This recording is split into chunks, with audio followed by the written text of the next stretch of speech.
And welcome back. As we get ready to move into the winter, people's actual risk for contracting and spreading COVID-19 greatly increases.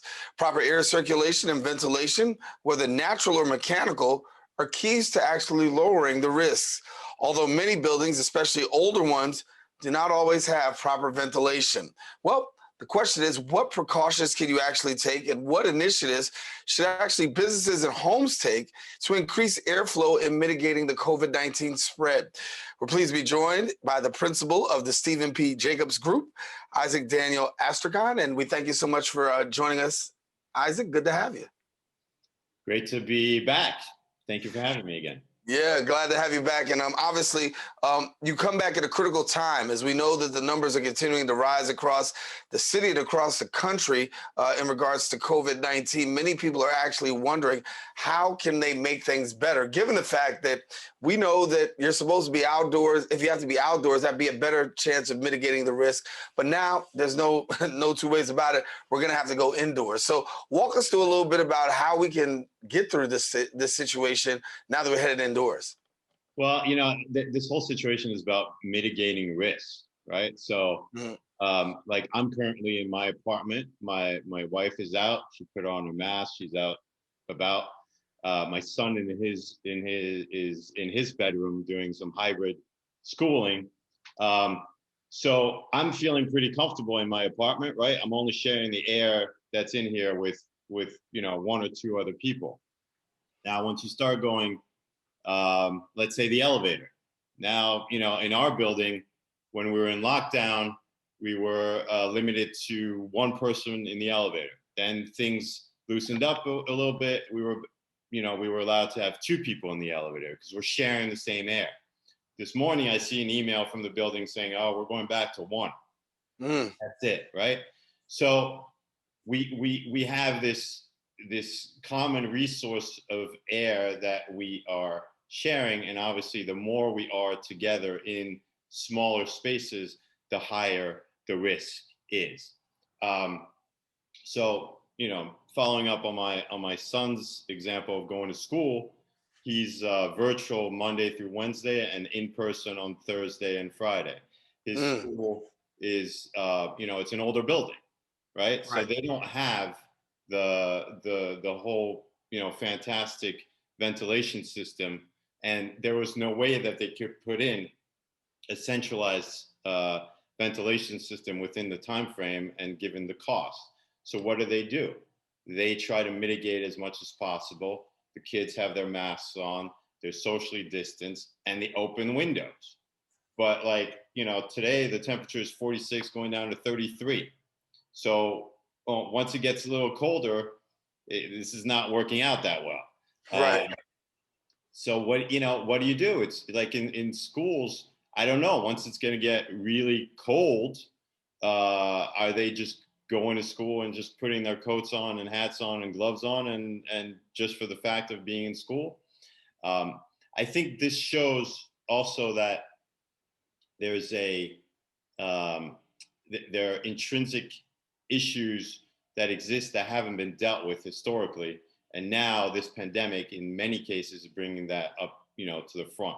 Yeah, let me ask about getting that airflow going. I mean, if you're in an older building, obviously you talked about your son's school, airflow is critical. So how do I get better airflow if I'm in an older building, an older school? If I'm at a home and the place that I'm in is an older building, are there any possibilities here?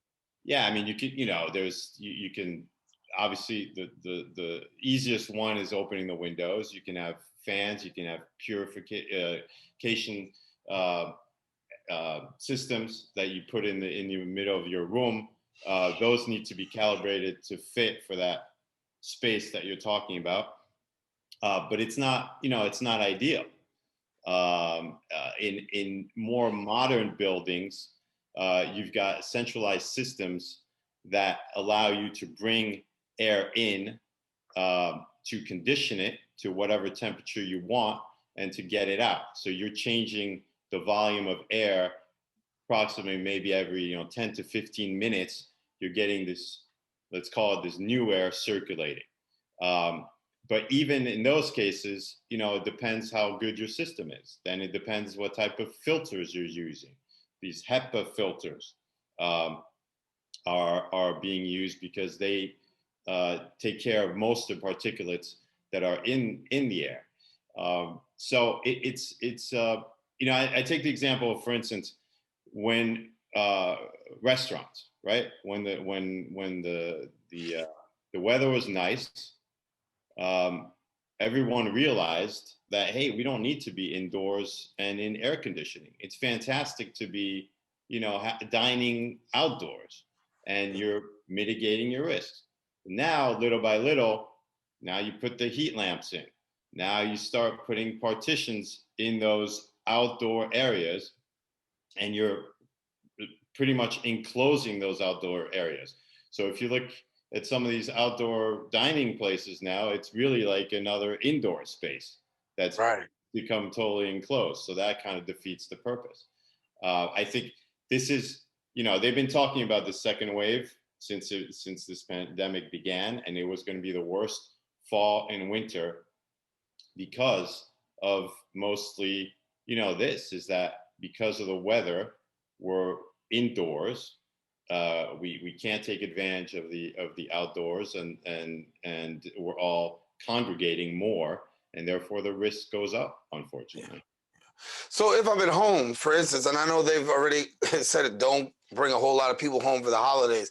But if I'm at home and I'm trying to do the best job I possibly can to help my house out, air filtration are quite beneficial. I take it. Lowe's, Home Depot, and those other places will probably be seeing a whole lot more business and a whole lot more items coming off their shelf.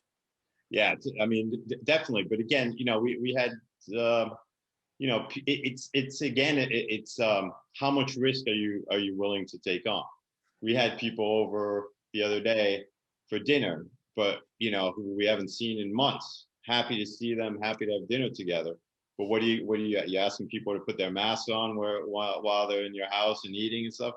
No, you're thinking they've done the right thing, they've been safe, and we're all having dinner together. There was only 2 people. We didn't have 20 people. So everyone, I think, needs to use common sense, and just try to minimize as much the risk as possible. As far as unfortunately there's not that much in an existing environment. There is not that much you can do, other than open the windows, try to change the air as much as and frequently as possible. So I'll cut across the field for a short answer. The bad answer is, I guess since winter's here, we're pretty much going to have to hunker down and do this thing indoors. And when things open up again and we have the ability to open up the windows, we could probably see some better relief. That's pretty much what you're saying.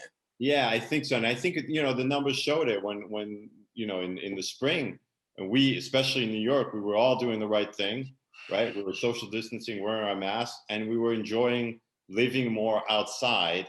And the numbers showed that was working out relatively well. Yeah. Well, we got to leave it there, but thank you so much for joining us and being with us. Of course, we want to make sure that we continue to stay connected to you. Isaac, how can people stay connected to you to find out more information during this season? Well, I'm on Twitter, ID Astrachan. You can find me on Facebook. You can find me anywhere. Stephen B. Jacobs, Group Architects. Any questions you have, feel free. All righty, Isaac, we got to leave it there. Thanks a lot for joining us. And as he said, for more information, you can visit their website at sbjgroup.com. Once again, sbjgroup.com. We encourage you, stay with us. We've got more open coming up. We'll be right back in a few.